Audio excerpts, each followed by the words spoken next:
What's going on, guys? Gino here, and today I wanted to share my experience with the iPad Air 4 from the last 7 months of using this thing just about every single day. Now, I also want to cover who this iPad is really for, and it does start at $599, but I decided it would be worth it for myself to upgrade from 64 gigabytes up to 256 gigabytes for an extra $150.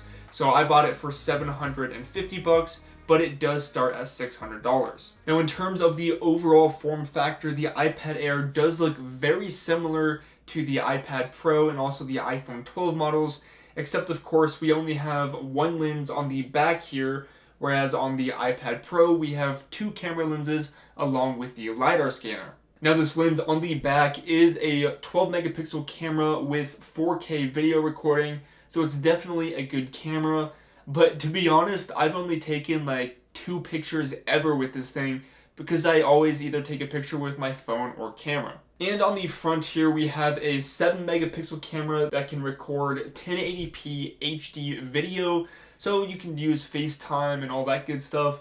And it's not great, but it definitely gets the job done, and FaceTime does work really well on this iPad. And one unique thing about the iPad Air 4 is that there is actually 5 different colors, including silver, which obviously I have right here, and also space gray, sky blue, rose gold, and green. And I think all of these colors look really good, and I just decided to go with the silver since it goes with everything else and it matches everything really well, and overall it's just a really clean color.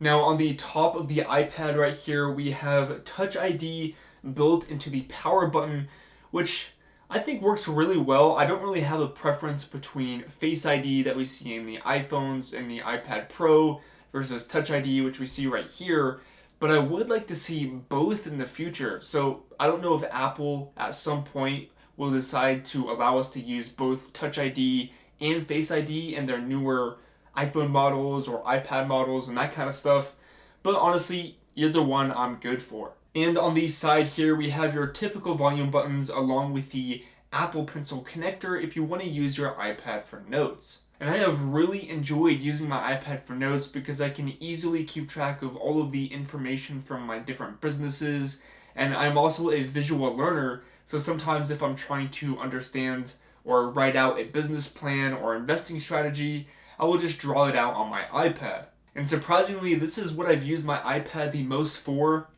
in the last 7 months, as I'm writing notes on this thing pretty much every single day. Now, of course, I also do other things, like every once in a while I'll download movies if I'm going to be on a plane, I'll watch YouTube videos or play a couple games here and there and that kind of stuff as well. And I also have my MacBook Pro, which I do the majority of my work on, like different video editing and that kind of stuff. But if you really wanted to, you could do a lot of work on the iPad Air as well. And as I mentioned at the beginning of the video, this does start at $599, which is much more affordable than the iPad Pro. But it's kind of weird because Apple didn't include a middle option to upgrade in terms of gigabytes. So, for example, like what we get right now is the Apple starts at $600 for the 64 gigabytes, which really isn't that much. And the only option to upgrade is to go from 64 to 256 gigabytes, which adds on another $150. And that's personally what I did, but I think a lot of people would really benefit if Apple had a 128 gigabyte option like they do with some of their other devices. But then again, I do think many people, depending on your situation, could get away with 64 gigabytes on your iPad if you're not going to be running a bunch of different softwares or editing a ton of different pictures, and just want to have a useful device that is extremely portable that you can do some work on whenever you need to. And if you ever did run out of space, you could always upgrade your iCloud. And in terms of battery life, we do have 10 hours of use on this thing, similar to the iPad Pro, which is plenty for myself. On the bottom here, we have a USB-C port, which is always nice to see. And I think I would prefer USB-C over Apple Lightning these days. And one awesome thing is that Apple actually includes a power brick in the box of the iPad, which is up here, like we didn't see in the iPhones. Now, if you are looking for the best iPad possible, definitely check out the iPad Pro, as it will be your best option in terms of upgrading to a terabyte of storage. You'll get to choose your display size. The bezels on the sides are just a tiny bit thinner, and it will be able to handle all kinds of softwares, and you can just put more stress on the device.